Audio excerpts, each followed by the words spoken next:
ಕೆಲವೊಮ್ಮೆ ಮನೆಯಲ್ಲಿ ನಾವೊಬ್ಬರೇ ಇದ್ರೂ ನಮ್ಮ ಹಿಂದೆ ಯಾರೋ ನಿಂತಿರುವಂತೆ ಭಾಸವಾಗುತ್ತೆ ಅಲ್ವಾ?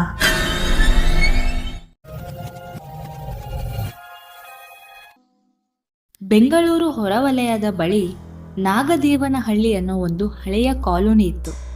ಅಲ್ಲಿ ಅನಿರುದ್ಧ್ ಮತ್ತು ಅವನ ಹೆಂಡತಿ ಮೌನಿಕಾ ಹೊಸ ಮನೆಗೆ ಶಿಫ್ಟ್ ಆಗಿದ್ರು. ಮೌನಿಕಾ 7 ಮಂತ್ಸ್ ಪ್ರೆಗ್ನೆಂಟ್ ಇರ್ತಾಳೆ. ಅದೊಂದು ಹಳೇ ಮನೆ. ಮೇಲ್ಛಾವಣಿಯಿಂದ ಪೇಂಟ್ ಉದುರ್ತಿತ್ತು. ಗೋಡೆಯಲ್ಲಿ ಬಿರುಕುಗಳು. ಮೇಲ್ಮಹಡಿಯ ಒಂದು ರೂಮ್ ಯಾವಾಗಲೂ ಲಾಕ್ ಆಗಿರುತ್ತೆ. ಓನರ್ ಹೇಳಿದ ಒಂದು ಮಾತು, ಆ ರೂಮ್ಗೆ ಹೋಗ್ಬಿಡಿ, ಏನಿಲ್ಲ, ಅದು ಮೇಡಮ್ ಪ್ರೆಗ್ನೆಂಟ್ ಇದ್ರಲ್ವಾ, ಅಲ್ಲಿ ತುಂಬ ಧೂಳಿದೆ, ಡಸ್ಟ್ ಅಲರ್ಜಿ ಆಗ್ಬೋದು, ಅದಕ್ಕೆ. ಅನಿರುದ್ಧ್ ಒಂದು ಕನ್ಫ್ಯೂಷನಲ್ಲಿ ಸರಿ ಅಂತ ಸುಮ್ಮನಾಗ್ತಾನೆ. ಮೊದಲ ವಾರ ಎಲ್ಲ ಸರಿಯಾಗಿತ್ತು. ಒಂದು ರಾತ್ರಿ ಮೌನಿಕಾ ಅಡುಗೆ ಮಾಡ್ತಿದ್ದಾಗ ಮೇಲ್ಮಹಡಿಯಿಂದ ನಡೆಯೋ ಶಬ್ದ. ಅನಿರುದ್ಧ್, ನಿನ್ ಮೇಲಿದ್ಯಾ? ಬಟ್ ಉತ್ತರ ಇಲ್ಲ. ಅಡುಗೆ ಮನೆಯಿಂದ ಆಚೆಗೆ ಬಂದು ನೋಡ್ತಾಳೆ. ಅನಿರುದ್ಧ್ ಹಾಲ್ನಲ್ಲಿ ಇಯರ್ಫೋನ್ಸ್ ಹಾಕ್ಕೊಂಡು ವರ್ಕ್ ಮಾಡ್ತಿರ್ತಾನೆ. ಅವಳಿಗೆ ಒಂಥರ ತಳಮಳ. ಏನ್ ಸೌಂಡದು? ಆ ರಾತ್ರಿ ಊಟ ಮುಗಿಸಿ ಅವಳು ವಾಶ್ರೂಮ್ಗೆ ಹೋಗ್ತಾಳೆ. ಮೊದಲ ಬಾರಿ ಅಲ್ಲಿ ಮೌನಿಕಾ ಗಮನಿಸ್ತಾಳೆ. ಕನ್ನಡಿಯಲ್ಲಿರುವ ತನ್ನ ಪ್ರತಿಬಿಂಬ ಸ್ವಲ್ಪ ತಡವಾಗಿ ನಗುತ್ತಿತ್ತು. ಮುಂದಿನ ದಿನದಿಂದ ಮೌನಿಕಾಗೆ ಅನ್ಯೂಶುವಲ್ ಕನಸುಗಳು ಬೀಳ್ತಿರುತ್ತೆ. ಒಂದು ಹೆಣ್ಣು, ಹಳೆಯ ರೇಷ್ಮೆ ಸೀರೆ, ಒದ್ದೆಯಾದ ಕೂದಲು, ಕಣ್ಣುಗಳಲ್ಲಿ ದ್ವೇಷ. ಒಂದು ರಾತ್ರಿ ಕನ್ನಡಿಯ ಮುಂದೆ ನಿಂತು ಹೇಳ್ತಾಳೆ, ಯಾರ್ ನೀನು? ಇಲ್ಲಿ ಯಾಕೆ ಬಂದಿದ್ಯಾ? ಕೆಲವು ಕ್ಷಣಗಳ ನಂತರ ಮೌನಿಕಾಗೆ ಕನ್ನಡಿಯಲ್ಲಿ ಅವಳ ಹಿಂದೆ ಇನ್ನೊಬ್ಳು ನಿಂತಿರುವಂತೆ ಕಾಣಿಸುತ್ತೆ. ತಿರುಗಿ ನೋಡಿದ್ರೆ ಯಾರೂ ಇಲ್ಲ. ಅನಿರುದ್ಧ್ ಕೊನೆಗೆ ಲಾಕ್ ಓಪನ್ ಮಾಡಿ ರೂಮ್ಗೆ ಹೋಗಲು ನಿರ್ಧರಿಸ್ತಾನೆ. ಒಳಗೆ ಹಳೆಯ ಫೋಟೋಗಳು, ಮುರಿದ ಕನ್ನಡಿಯ ಚೂರುಗಳು, ಗೋಡೆ ತುಂಬ ಉಗುರು ಗುರುತುಗಳು ಮತ್ತು ಒಂದು ಹೆಸರು, ಗೌರಿ.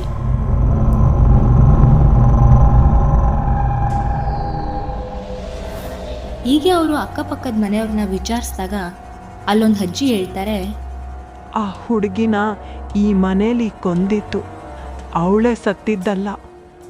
20 ವರ್ಷದ ಹಿಂದೆ ಗೌರಿ ಈ ಮನೆಯ ಹಳೆಯ ಓನರ್ನ ಒಬ್ಬಳೇ ಮಗಳಾಗಿರ್ತಾಳೆ. ಅವಳು ಬುದ್ಧಿವಂತೆ, ನೋಡೋಕೆ ತುಂಬ ಸುಂದರವಾಗಿರ್ತಾಳೆ. ತಾಯಿ ಇಲ್ಲದ ಮಗಳು ಅಂತ ಅವ್ರ ತಂದೆ ಚಂದ್ರು ಯಾವುದಕ್ಕೂ ಕಡಿಮೆ ಮಾಡ್ದಾಗೆ ತುಂಬ ಮುದ್ದಾಗಿ ಸಾಕಿದ್ದ. ಅವಳು ಶ್ರೀವಸ್ತ ಅನ್ನೋ ಒಂದು ಹುಡುಗನ್ನ ಲವ್ ಮಾಡ್ತಿದ್ಲು. ಅದನ್ನ ಒಳ್ಳೆ ಟೈಮ್ ನೋಡಿ ಅಪ್ಪನ ಹತ್ರ ಹೇಳ್ಕೊಂಡು ಮದುವೆಗೂ ಒಪ್ಸಿದ್ಲು. ಕೆಲವು ದಿನಗಳಲ್ಲಿ ಮದುವೆನೂ ಆಯಿತು. ಆದರೆ ಶ್ರೀವಸ್ತ ಬಡತನದಲ್ಲಿ ಹುಟ್ಟಿರ್ತಾನೆ. ಜೀವನದುದ್ದಕ್ಕೂ ಬರೀ ಕಷ್ಟ, ಅವಮಾನಗಳನ್ನೇ ನೋಡ್ಕೊಂಡು ಬಂದಿರೋ ಅವನಿಗೆ ಕಷ್ಟ ಅಂದ್ರೇನೆ ಏನು ಅನ್ನೋದು ಗೊತ್ತಿಲ್ಲದೆ ಇರೋ ಗೌರಿ ಪರಿಚಯ ಆಗ್ತಾಳೆ. ಯಾವುದಕ್ಕೂ ಕೊರತೆ ಇಲ್ಲದೆ ಇರೋ ಅವಳ ಜೀವನನ ಹತ್ತಿರದಿಂದ ನೋಡ್ತಾನೆ. ಕೇಳಿದ ತಕ್ಷಣ ಕಾರು, ಒಡವೆ, ಬೇಕಾಗಿದ್ದ ಕಡೆಗೆಲ್ಲ ಅವ್ರ ತಂದೆ ಟ್ರಿಪ್ ಕಳಿಸೋದು, ಇದನ್ನೆಲ್ಲ ನೋಡಿ ಅವನಲ್ಲಿ ಒಂದು ಕೆಟ್ಟ ಆಸೆ ಹುಟ್ಕೊಳುತ್ತೆ. ಅವಳನ್ನ ಮದುವೆ ಆದರೆ ಅವ್ರ ಅಪ್ಪನ ಆಸ್ತಿ, ದುಡ್ಡು, ಶ್ರೀಮಂತಿಕೆ ಎಲ್ಲ ತಾನೇ ಅನುಭವಿಸ್ಬೋದು ಅಂತ. ಆ ದಿನದಿಂದ ಗೌರಿಗೆ ಹತ್ರ ಆಗಿ ಮದುವೆ ಆಗಿರ್ತಾನೆ. ಆದರೆ ಅವನ ಈ ಉದ್ದೇಶ ಗೌರಿಗೆ ಗೊತ್ತಿರಲ್ಲ. ಆದರೆ ಮದುವೆ ಆದಮೇಲೆ ಅವನು ಅನ್ಕೊಂಡಂಗಿರಕ್ಕಾಗ್ತಿರಲ್ಲ. ಗೌರಿ ತಂದೆ ಶ್ರೀವಸ್ತನ ಸಂಪೂರ್ಣವಾಗಿ ನಂಬಿರಲ್ಲ. ಎಲ್ಲ ವಿಷಯಕ್ಕೂ ಸ್ಟ್ರಿಕ್ಟ್ ಮಾಡ್ತಿರ್ತಾನೆ. ಶ್ರೀವಸ್ತ ಅನ್ಕೊಂಡಷ್ಟು ಈಸಿಯಾಗಿರಲಿಲ್ಲ ಆಸ್ತಿನ ತಂದಾಕ್ಸ್ಕೊಳ್ಳೋದು. ಅವತ್ತಿಂದ ಅವನ ಮನಸ್ಸಲ್ಲಿ ಒಂದು ಕ್ರೂರತ್ವ ಹುಟ್ಕೊಳ್ತು. ಅವ್ರ ತಂದೆನ ಕೊಂದರೆ ಅವಾಗ ನಾನೇ ಸಂಪೂರ್ಣ ಆಸ್ತಿಗೆ ಒಡೆಯನಾಗ್ತೀನಿ ಅನ್ನೋ ಕೆಟ್ಟ ಮನಸ್ಸಿಂದ ಅವಳ ತಂದೆ ಚಂದ್ರುನ ಕೊಲ್ಲಲು ನಿರ್ಧರಿಸ್ತಾನೆ. ಒಂದಿನ ಅವನು ಕ್ಲೋಸ್ ಫ್ರೆಂಡ್ ಸುನೀಲ್ಗೆ ಸುಪಾರಿ ಕೊಟ್ಟು ಆಕ್ಸಿಡೆಂಟ್ ಮಾಡಿಸ್ತಾನೆ. ಚಂದ್ರು ಸಾಯ್ತಾನೆ. ಆ ವಿಷಯ ಗೊತ್ತಾಗಿದ್ದ ಗೌರಿ ಕುಸಿದು ಬೀಳ್ತಾಳೆ. ಆಗ್ಲೂ ತಂದೆ ಸಾವಿಗೆ ಕಾರಣ ತನ್ನ ಗಂಡ ಶ್ರೀವಸ್ತನೆ ಅನ್ನೋ ಸತ್ಯ ಗೊತ್ತಿರಲಿಲ್ಲ. ನಂತರ ಅವಳ ತಂದೆ ಚಂದ್ರು ನಡೆಸ್ತಿದ್ದ ಕಂಪನಿ, ಮನೆ ಪ್ರತಿಯೊಂದನ್ನು ಶ್ರೀವಸ್ತ ನೋಡ್ಕೊಳ್ತಿದ್ದ. ಹೀಗೆ 1 ವರ್ಷ ಕಳೆಯುತ್ತೆ. ಒಂದಿನ ಶ್ರೀವಸ್ತನ ಕ್ಲೋಸ್ ಫ್ರೆಂಡ್ ಆದ ಸುನಿಲ್ ಒಂದು ಪಾರ್ಟಿ ಇಟ್ಕೊಂಡಿದ್ದೀನಿ ಮಗ, ಮಿಸ್ ಮಾಡದೆ ಬಾರೋ ಅಂತ ಕಾಲ್ ಮಾಡಿ ಕರೀತಾನೆ. ಶ್ರೀವಸ್ತ ಗೌರಿಗೆ ಹೇಳಿ ಪಾರ್ಟಿಗೆ ಹೋಗ್ತಾನೆ. ಆ ಸಂಜೆ ಗೌರಿಗೆ ಗೊತ್ತಾಗುತ್ತೆ ಅವಳು ಪ್ರೆಗ್ನೆಂಟ್ ಅಂತ. ಅದೇ ಖುಷಿಲಿ ಆ ಪಾರ್ಟಿಗೆ ಹೋಗಿ ಸರ್ಪ್ರೈಸ್ ಕೊಡೋಣ ಅಂತ ಆಟೋ ಮಾಡ್ಕೊಂಡು ಹೋಗ್ತಾಳೆ. ಅಲ್ಲಿ ಇಬ್ರು ಕುತ್ಕೊಂಡು ಕುಡಿತಾ ಇರ್ತಾರೆ. ಅಲ್ಲಿ ಅವಳಿಗೆ ಅವರಿಬ್ರು ಮಾತಾಡೋದು ಕೇಳಿಸುತ್ತೆ. ಶ್ರೀವಸ್ತ ಫ್ರೆಂಡ್ ಸುನಿಲ್ ಹೇಳ್ತಾನೆ, ನೀನು ಬಿಡೋ ಮಗ, ದುಡ್ಡಿರೋಲ್ನ ನೋಡಿ ಪಟಾಯಿಸ್ಕೊಂಡು ಮದುವೆ ಆಗಿ ಸೆಟ್ಲಾಗ್ಬಿಟ್ಟೆ. ನಾನು ಟ್ರೈ ಮಾಡ್ತಿದ್ದೀನಿ, ಯಾರೂ ಬೀಳ್ತಿಲ್ಲ ಕಣೋ. ಅಲ್ಲ, ನಿನ್ನ ಹೆಂಡ್ತಿ ಬುದ್ಧಿವಂತೆ ಅಂತೀಯ, ನೀನು ಅವ್ರ ಆಸ್ತಿಗೋಸ್ಕರ ಮದುವೆ ಆಗಿದ್ದ ವಿಷಯ ಗೊತ್ತೇ ಆಗಲಿಲ್ವಾ? ಲೋ ಮಗ, ನಿಂಗ್ಯಾಕೋ ಹೊಟ್ಟೆ ಕಿಚ್ಚು? ನಾನು ಚೆನ್ನಾಗಿರೋದು ಇಷ್ಟ ಇಲ್ವೇನೋ ನಿಂಗೆ? ಅಯ್ಯ, ಅದೆಲ್ಲ ಬಿಡಪ್ಪ. ಇವಾಗ ನಿಮ್ಮ ಮಾವನ ಸಾಯಿಸಕ್ಕೆ ಸುಪಾರಿ ಕೊಟ್ಟು ಆಕ್ಸಿಡೆಂಟ್ ಏನೋ ಮಾಡಿಸಿ ಮುಚ್ಚಾಕ್ಬಿಟ್ಟೆ. ಬಟ್ ಪೊಲೀಸರು ಮತ್ತೆ ದುಡ್ಡು ಕೇಳ್ತಿದ್ದಾರೆ ಕಣ. ಸ್ವಲ್ಪ ದುಡ್ಡು ಕೊಡೋ ಮಗ.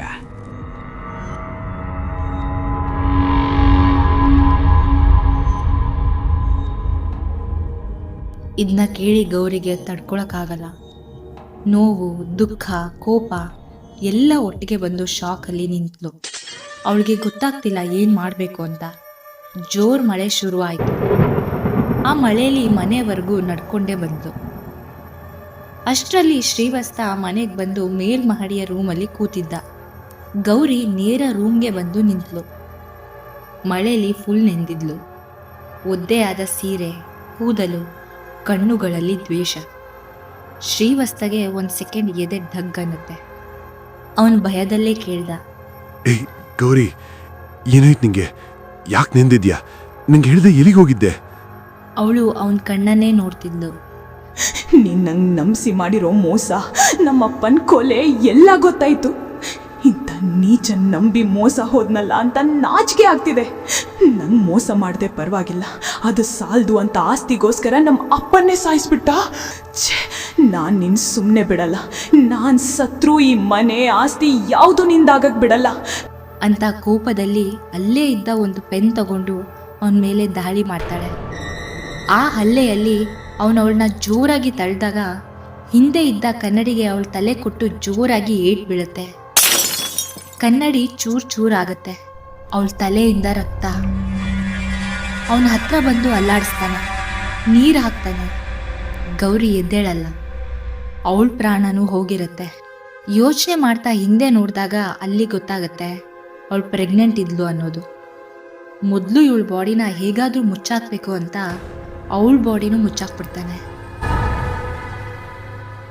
ಕೆಲವೇ ದಿನಗಳಲ್ಲಿ ಶ್ರೀವಸ್ತ ಹುಚ್ಚನಾದ. ಅವನು ಯಾವುದೇ ಕನ್ನಡಿ ನೋಡಿದ್ರೂ ಅವಳೇ ಕಾಣಿಸ್ತಿದ್ಲು. ಕನ್ನಡಿ ಹೊಡೆದಾಕಿದ್ರೆ ಕನ್ನಡಿಯ ಪ್ರತಿಯೊಂದು ಚೂರ್ನಲ್ಲೂ ಅವಳ ದ್ವೇಷ ತುಂಬಿದ ಕಣ್ಗಳೇ ಕಾಣಿಸ್ತಿತ್ತು. ಕೆಲವೇ ದಿನಗಳಲ್ಲಿ ಶ್ರೀವಸ್ತ ಸಹ ಅದೇ ಮನೆಯಲ್ಲಿ ನೇಣು ಹಾಕೊಂಡು ಸತ್ತ. ಇದನ್ನೆಲ್ಲ ಆ ಅಜ್ಜಿ ಅನಿರುದ್ಧ್ಗೆ ಹೇಳ್ತಾರೆ. ಶ್ರೀವಸ್ತ ಏನೋ ಸತ್ತ, ಆದರೆ ಗೌರಿಯ ಆತ್ಮ ಅದೇ ಮನೆಯಲ್ಲಿ ಉಳ್ಕೊಂಡಿರತ್ತೆ. ಆ ದಿನದಿಂದ ಮೌನಿಕಾ ಹಂತ ಹಂತವಾಗಿ ಬದಲಾಗ್ತಿರ್ತಾಳೆ. ಅವಳ ಧ್ವನಿ, ಅವಳ ನೋಟ, ನಗು ಎಲ್ಲ ಬದಲಾಗ್ತಿರುತ್ತೆ. ಗೌರಿ ಆತ್ಮ ಅವಳನ್ನ ಆವರಿಸ್ಕೊಳ್ತಿರುತ್ತೆ. ಅನಿರುದ್ಧ್ ಕೇಳ್ತಾನೆ, ಯಾಕೆ ಇಲ್ಲಿಗೆ ಬಂದೆ? ದಯವಿಟ್ಟು ನನ್ನ ಹೆಂಡತಿನ ಬಿಟ್ಟು ಇಲ್ಲಿಂದ ಹೋಗು. ಇದು ನನ್ನ ಮನೆ, ನಾನಲ್ಲ ಇಲ್ಲಿಗೆ ಬಂದಿರೋದು ನೀನು. ಇದನ್ನೆಲ್ಲ ನೋಡಿ ಸಹಿಸ್ಕೊಳಕ್ಕಾಗದೆ ಅನಿರುದ್ಧ್ ಮಂತ್ರವಾದಿನ ಕರೆಸ್ತಾನೆ. ಅವ್ರು ಬಂದು ಮೌನಿಕನ ದಿಟ್ಟಿಸಿ ನೋಡಿ ಅಗ್ನಿಕುಂಡ ಸಿದ್ಧಪಡಿಸಿ ಮಂತ್ರ ಹೇಳೋಕೆ ಶುರು ಮಾಡ್ತಾರೆ. ಕೆಲವು ಗಂಟೆಗಳು ಕಳೆದ್ರೂ ಗೌರಿ ಮೌನಿಕಾ ದೇಹನ ಬಿಟ್ಟು ಹೋಗಿರಲ್ಲ. ಕೊನೆಯಲ್ಲಿ ಜೋರಾಗಿ ಮಂತ್ರವಾದಿ, ಇಲ್ಲಿಂದ ಹೊರಗೆ ಹೋಗು, ಈ ದೇಹ ನಿಂದಲ್ಲ, ಈ ಮನೇಲಿ ನಿನ್ ಜಾಗ ಇಲ್ಲ, ಹೋಗು ಅಂತ ಜೋರಾಗಿ ಕಿರ್ಚಿ ಮಂತ್ರಿಸಿದ ನೀರ್ನ ಅವಳ ಮೇಲೆ ಜೋರಾಗಿ ಎರಚ್ತಾರೆ. ಇದು ನನ್ನ ಮನೆ ಅಂತ ಜೋರಾಗಿ ಕಿರ್ಚಿ ಕುಸಿದು ಬೀಳ್ತಾಳೆ. ಕೆಲವೇ ಕ್ಷಣದಲ್ಲಿ ಎಲ್ಲ ಶಾಂತವಾಗುತ್ತೆ. ಮೌನಿಕಾ ಮುಂಚಿನ ಥರ ನಾರ್ಮಲ್ ಆಗ್ತಾಳೆ. ಕೆಲವೇ ವಾರದಲ್ಲಿ ಅವರು ಆ ಮನೆ ಖಾಲಿ ಮಾಡಿ ಅವ್ರ ಊರಿಗೆ ಹೋಗ್ತಾರೆ. ಸುತ್ತಮುತ್ತಲಿನ ಜನ ಎಲ್ಲ ಸರಿ ಹೋಗಿದೆ, ಯಾವುದೇ ತೊಂದರೆ ಇರಲ್ಲ ಇನ್ಮೇಲೆ ಅಂತ ಭಾವಿಸಿರ್ತಾರೆ. ಕೆಲವು ತಿಂಗಳ ನಂತರ ಹೊಸ ಕುಟುಂಬ ಆ ಮನೆಗೆ ಬರ್ತಾರೆ.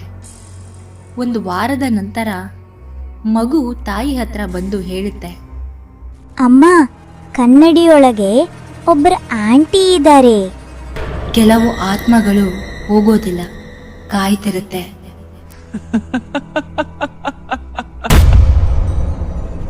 ಆತ್ಮಗಳಿಗಿಂತ ಹಳೆಯ ರಹಸ್ಯಗಳು, ಪಾಪಗಳು ಹೆಚ್ಚು ಅಪಾಯಕಾರಿ. ಈ ಹಾರರ್ ಸ್ಟೋರಿ ನೋಡಿ ನಿಮ್ಗೇನು ಅನ್ನಿಸ್ತು? ಹಾಗೆ ಇದೇ ತರಹದ ಹಾರರ್ ಕಥೆಗಳು ಬೇಕಿದ್ರೆ ಅದನ್ನು ಕೂಡ ಕಾಮೆಂಟ್ ಮಾಡಿ ತಿಳಿಸಿ. ನಾನು ನಿಮ್ಮ ಅಭಿಪ್ರಾಯಕ್ಕೋಸ್ಕರ ವೇಟ್ ಮಾಡ್ತಿರ್ತೀನಿ. ಹಾಗೆ ಇನ್ನೂ ಇಂಥ ಇಂಟ್ರೆಸ್ಟಿಂಗ್ ಕಥೆಗಳು ಮಾಡೋಕ್ಕೆ ನಿಮ್ಮ ಒಂದು ಸಬ್ಸ್ಕ್ರಿಪ್ಷನ್ ನಮಗೆ ಒಂದು ದೊಡ್ಡ ಶಕ್ತಿ ಕೊಡುತ್ತೆ.